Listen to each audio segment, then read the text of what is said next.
Pour moi, la méditation, en fait, c'est deux moments particuliers. C'est un moment où je prends un temps long pour me recentrer sur ma respiration et sur ce que je ressens dans mon corps. Et c'est plein de petits moments dans la journée où je fais la même chose, mais sur des temps très courts, de 10-20 secondes, pour refaire la même chose, de me reconnecter à mon corps et ma respiration. J'ai démarré la méditation au début de ma carrière professionnelle. Je me demandais un peu pourquoi je me levais le matin, qu'est-ce qui comptait pour moi, qu'est-ce que j'avais envie de faire de ma vie. Et un peu par hasard est venue en parallèle cette pratique de la méditation où je prenais un quart d'heure, 20 minutes chaque soir en sortant du travail pour me recentrer sur moi, ressentir mes émotions et me reconnecter. Et ça m'a permis progressivement de ressentir et de comprendre quels étaient mes besoins et quelles étaient mes émotions. La méditation m'a été particulièrement utile 2 ans après avoir créé mon entreprise. J'ai eu une grosse difficulté sur un grand chantier. J'en dormais plus la nuit, je me réveillais toutes les nuits de 3 heures à 5 heures du matin, mon réveil sonnait après à 6 heures.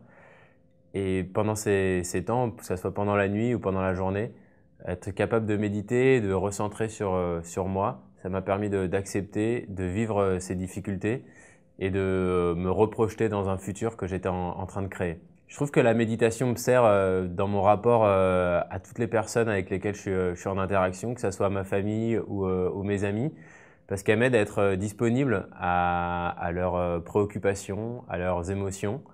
Et être disponible, ça me permet de mieux les écouter, de mieux les entendre et de mieux les aider à les vivre et donc à mieux vivre ensemble. Je médite à plein de moments différents dans la journée, que ce soit en marchant, en conduisant, en faisant la vaisselle.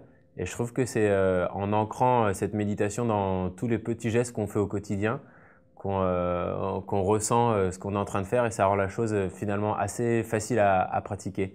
La méditation m'apporte une capacité à ressentir mes émotions et donc à prendre du recul par rapport à ces émotions pour rester disponible à l'environnement, aux informations et aux personnes avec lesquelles je suis en train d'agir.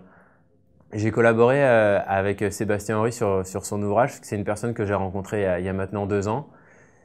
Et il m'a donné un cadre un peu intellectuel à cette réflexion, à cette pratique, pour mieux comprendre pourquoi je le faisais et comment je le faisais. Et je trouvais que c'était un juste retour des choses de lui apporter mon humble expérience.